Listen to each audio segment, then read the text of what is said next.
when he was very young, about 12 years old, he saw The Lost World. And the character swam off into the ocean, you know, and it made him think of a character like that. And so he created Cecil the Seasick Sea Serpent when he was about 12 years old. And he used to give shows off of the porch for the children in the neighborhood. It was made out of an old sock. His mother helped him make it.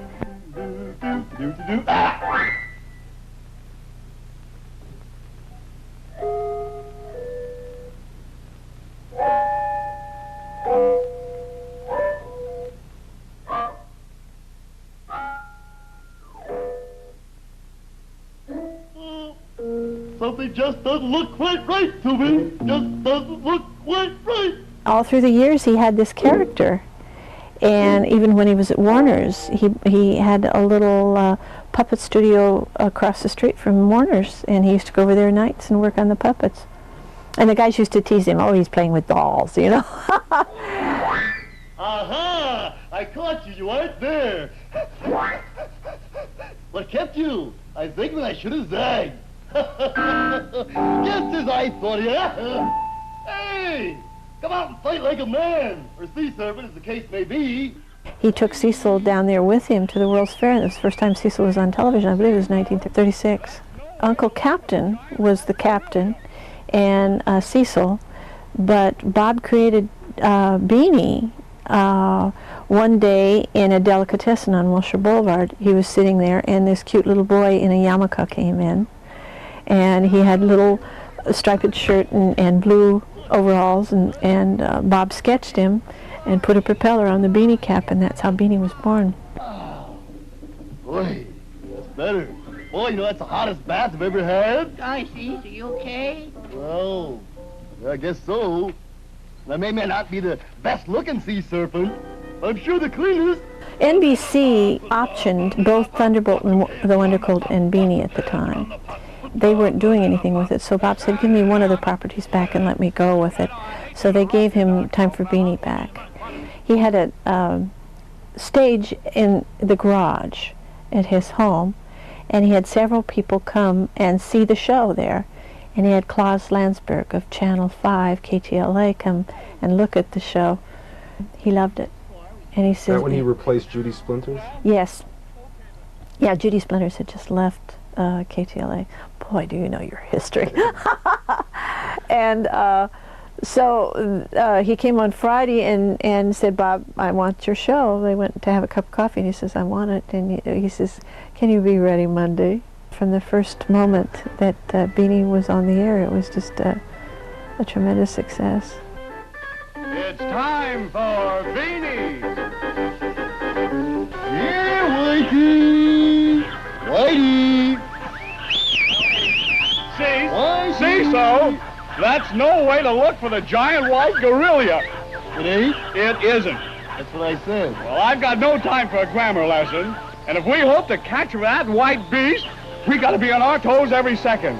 Now, you go on and scout ahead, huh? On my toes? Yes. He selected Aye, aye, Stan sir, Freberg Captain, for the voice sir. of Cecil. Here, Whitey! Here, Whitey! Bob knew that he had the tone of voice that he needed for Cecil, so he hired Stan, and Stan came in and Bob trained him. Back and forth. Well, how do you like that? It's thick and cock and tick bird. Hiya, Tick. Yeah, what's up, Todd? Say, you boys ain't seen a big, giant, white gorilla around, have you? He was a great voice artist, Stan was. Dishonest John. Dishonest John and Cecil. And Daws Butler did Beany and Uncle Captain. Help! Yeah. What's wrong, Uncle Captain? The giant white gorilla. Oh, what? He's coming this way. And they were the first voice artists that Bob had.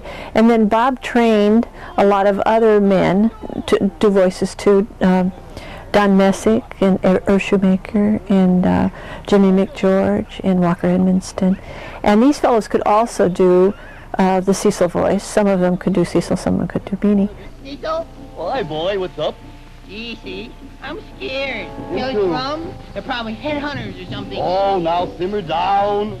Nothing to be feared of. No? We know for sure those are headhunters. No. Besides, we don't have a good one between us. A lot of people don't know that at that time, these other guys were doing the voices too. In other words, they would have Cecil coming into the scene here, and then they'd have something over here. They'd have another guy doing the same voice over here, but you couldn't tell which one it was. Time, I will not be back. I say I won't be back. I heard you. I'm really going this time. But then it came about 1958, and the puppets were out, and they said all the new thing is the cartoons.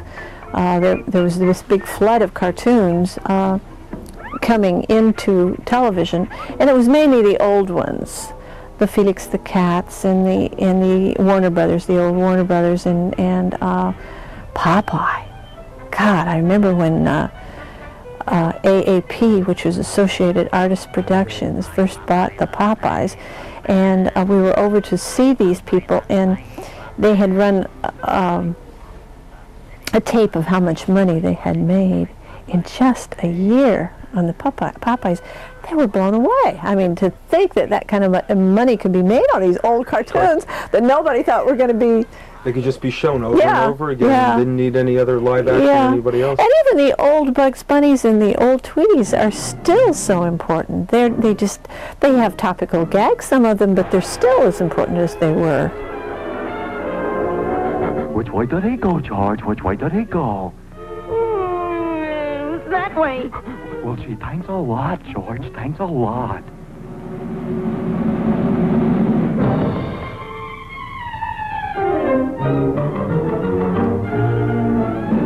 What's the matter, Bunny Rabbit?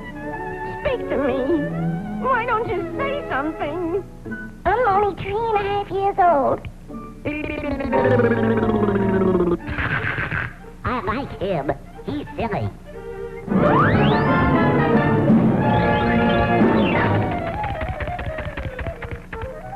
He used to cut his name off of films. They had to- Well, that was really sad. Bob made some of the best cartoons at Warner Brothers. I mean, everybody knows that. They did a thing, they cut off the credits and put blue ribbons on them and re-released them as new cartoons, which they weren't. But it wasn't fair. I mean, they cut off the credits, so a lot of people don't know Bob's films because it's just the blue ribbon on there. His stuff is really incredible.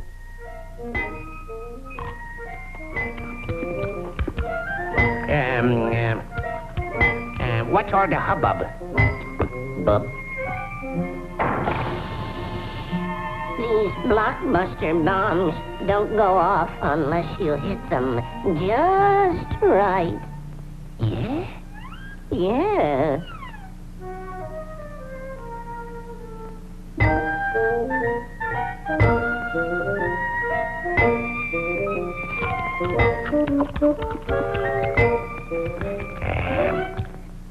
Hey, Mac. Let me take a whack at it.